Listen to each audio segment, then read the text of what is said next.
Mantan Menteri Koordinator Bidang Politik, Hukum, dan Keamanan, Menko Polhukam, Mahfud MD, menanggapi pernyataan mantan Jaksa Agung Muda Tindak Pidana Khusus, Jampitsus, Febrie Adriansyah, yang mengaku menjadi korban kriminalisasi setelah ditetapkan sebagai tersangka kasus dugaan tindak pidana pencucian uang, TPPU.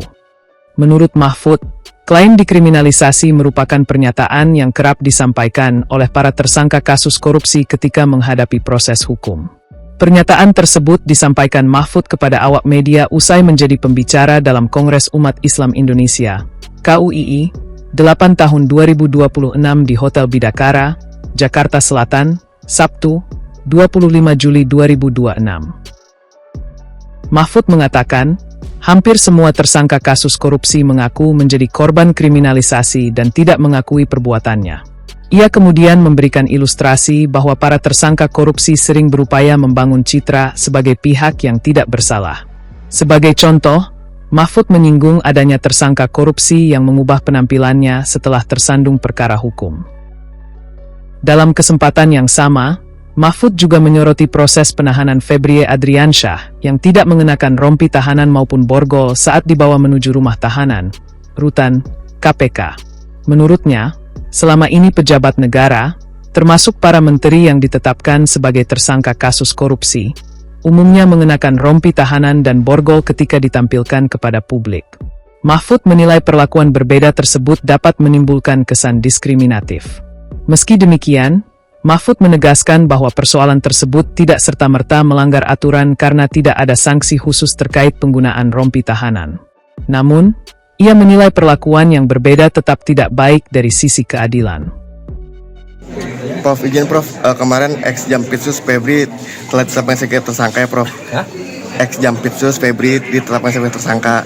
Nah kemarin yang bersangkutan tidak dikenakan rompi tahanan dan tidak diborgol, dan kemudian dengan santainya menyatakan bahwa dia dikriminalisasi. Nah ini gimana menurutnya Prof? Kalau tidak diborgol, tidak ditahan, itu saya kira masalah teknis yang kelalaian dari Kejaksaan Agung sehingga mempertontonkan satu diskriminasi. Itu tidak baik. Mungkin tidak salah karena di aturannya itu kan tidak ada sanksi kalau tidak dipakaikan rompi. Tapi selama ini menteri-menteri pun suruh pakai rompi dan diborgol. Masa jaksa Jampitsus tidak? Itu kritik kita terhadap Kejaksaan Agung. Lalu soal Febrie Adriansyah bilang dia dikriminalisasi, itu semua koruptor tuh bilang saya dikriminalisasi. Bukan hanya dia kan, semua pun orang bilang dikriminalisasi. Kalau perempuan yang biasanya pakai baju-baju minim, kalau sudah dikorupsikan tuh lalu pakai tudung, pakai jilbab, itu kan gitu. Sama untuk memberi kesan bahwa dia tidak salah gitu. Sama. Mengenai ini Prof, semua orang nggak ada maling itu ngaku kan gitu aja. Prof, mengenai ditahan di rutan KPK gimana Prof? Febrie itu Prof? Boleh, karena boleh ya maksudnya. Kalau bolehnya boleh karena di undang-undang kan disebut di rumah tahanan. Rumah tahanan itu ada di Cipinang, ada di Polri, ada di Kejaksaan Agung, ada di KPK.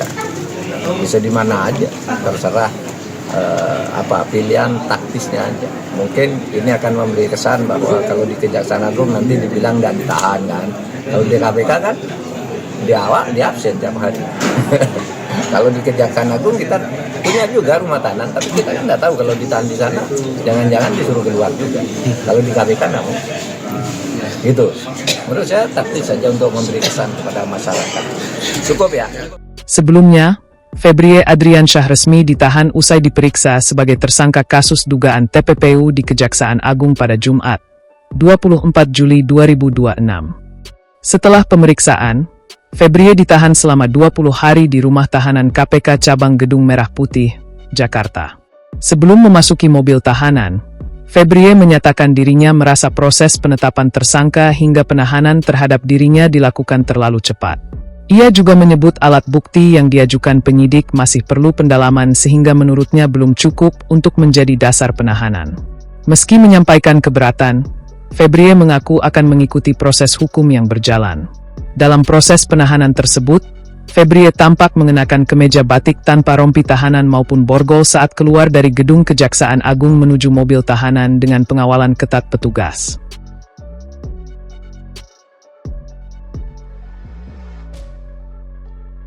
Sudah pemeriksa ya bahwa alat bukti yang diajukan masih perlu didalami atau dikonfirmasi ya.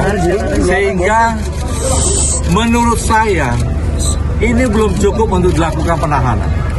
Di Gedung Bundar tidak pernah seperti ini. Di Gedung Bundar tidak pernah seperti ini. Semua alat bukti harus dikonfirmasi dan diperdalam dulu. Dan berkali-kali dilakukan expose, baru kita yakin bahwa ini tidak zolim, sehingga kita tetapkan tersangka, dan barulah kita melakukan penahanan.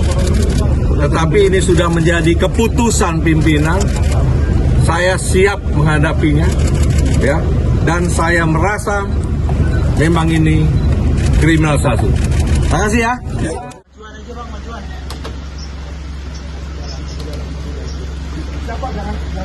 nggak maju. Jangan maju, stop. Jangan maju. Kita nggak maju.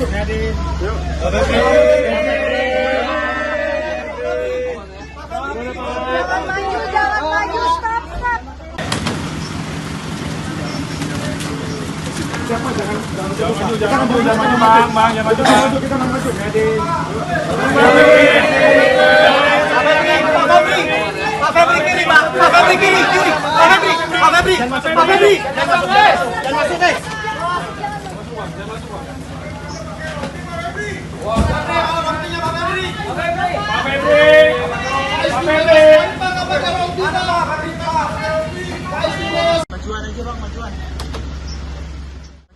Majuan.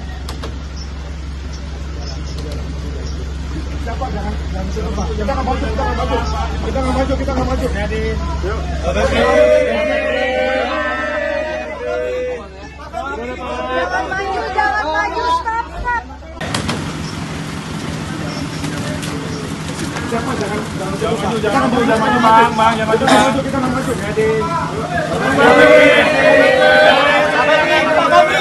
Pak Febri kiri, Pak. Pak Febri kiri. Pak Febri. Jangan masuk, guys.